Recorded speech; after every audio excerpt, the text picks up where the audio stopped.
Hi guys, may panabago na naman akong ulam na lulutuin at ang ulam nga namin ngayon ay gatang tambakon. Tapos yan na nga guys, sinugas-ugasan ko na nga yun, nalagyan ko na rin ng asin yan. Tapos sinugasan ko ulit para tanggal na sa talaga.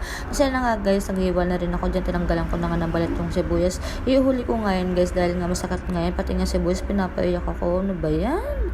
Tapos yan na nga guys, sinunod ko naman yung luya. Tapos alam niyo ba guys kung magkano gastos ko lang dyan? Hanggang 150 lang yan guys. Tapos yung luya sobrang mahal talaga yan guys. Nabili ko lang yung luya na yan 10 piso. Tapos yung sibuyas 5 piso. Tapos yung bawang 5 piso rin. Tapos, di ba? Sa halagang 150 lang may ulam ka na. 'Di ba? Tapos hindi lang para sa iyo, para rin sa buong pamilya mo. Dapat ganoon, be, mindset yan, mindset. Tapos yan nga guys. Hiniwa-hiwa ko na nga dyan yung sibuyas. Medyo masakit nga sa mata, pero mas masakit nga yung hiniwa ko kahapon. Tapos yan na nga guys, sinunod ko naman yung bawang. Tapos pagtapos nyan guys, yun nga, magpuproceed lang ako sa pagluluto. Tapos yun na guys, pinugasan ko rin yung kawali. Syempre, bago ka magluluto, syempre hugasan mo muna yung mga gagamitin mo. Tapos yan na nga guys, nilatag ko na rin dyan yung mga isda kasi nga ipapaksaw ko pa yan. Tapos nilagyan ko na rin yan ng bawang, sibuyas, luya, paminta, tapos suka, tapos nilagyan ko na rin dyan ng asin, tapos magic sarap pampalasa, ganyan. Pero hindi kasi pwede marami asin kasi nga bawal nga. Tapos yan nga guys, tapos tatakpan ko lang yan mga 20 minutes lang guys, tapos okay na yan.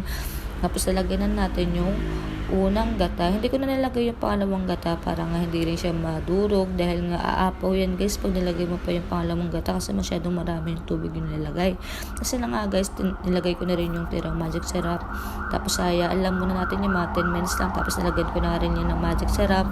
Tapos yan nga lang, mabilis nga lang talaga yung kasi nga fast forward ko na nga. Sorry, nabulol lang. Tapos yan nga, baliktad ko na nga para hindi lang sa kabilang side lang maluluto, para dapat kailangan talaga siyang baliktarin. Tapos yan na nga guys, pagkabaliktad balik ulit.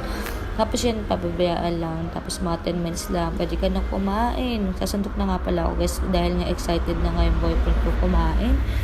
Tapos yan na nga guys, ito na nga guys, kain tayo guys. Sobrang sarap na pagkain namin for today's video. Oh, diba?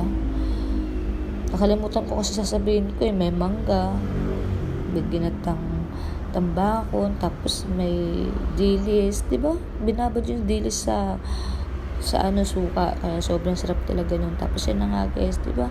Feel mo talaga yung sarap. Tapos yung mama ko pa ayaw nga bumaba niyan dahil nga nakikita raw siya sa video. Pinagalitan nga ako dahil nga nakita raw siya sa video. Bakit daw siya sinasama? Ayaw niya pa nga i-share yun eh. Ewan ko ba dun? Nanay ko ba yun?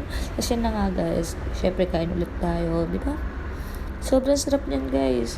Alam mo, lasap mo talaga yung mga nilagay mong pampalasa. Tapos yan na nga guys, hintayin niyo muna ako dyan guys, kakain lang ako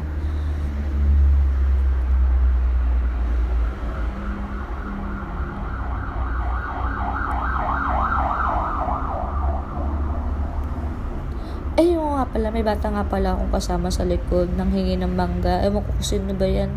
Batang kulubi ate.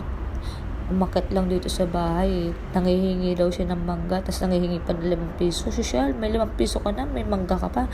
Kasi na nga guys, syempre sabi ko kain ka na rin. Kaso ayaw ng isda. Gusto kasi laging manok. Hindi dapat laging masarap yung ulam. Dapat kailangan mo rin magtipid. Puro tipid, be. Puro pera mo. Ang pera kasi ako, guys, eh. Tignan mo naman, pinapakain ko na lang sa boyfriend ko. Charis. Siyempre, hindi joke lang. Nasarap na sarap kaya yan. Parang nga, pag nagluto kasi ako sa gabi, taran may babaon na rin siya kanabukasan. Tapos yan na nga, guys. Sobrang sarap ng mangga. Medyo maasim nga lang, pero sobrang sarap talaga niya. Pero mas masarap talaga yung buto, no? Alam mo yung feeling na kumakain ka ng buto ng mangga.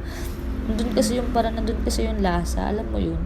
Tapos yan na nga, guys. Kitang-kita naman. Tapos, nakailang mangga nga ako, sumasayaw-sayaw pa nga ako dyan kasi nga feeling ko talaga ang yaman ko kasi alam mo yun, kahit na mura lang yung mangga minsan lang kasi yan, diba? Hindi naman lagi. Tapos tignan mo kung gano'n kami ka-sweet.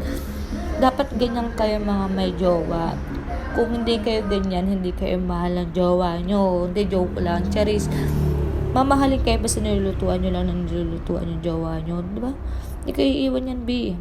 Promise ko sa inyo yan. Yun lang, thank you for watching.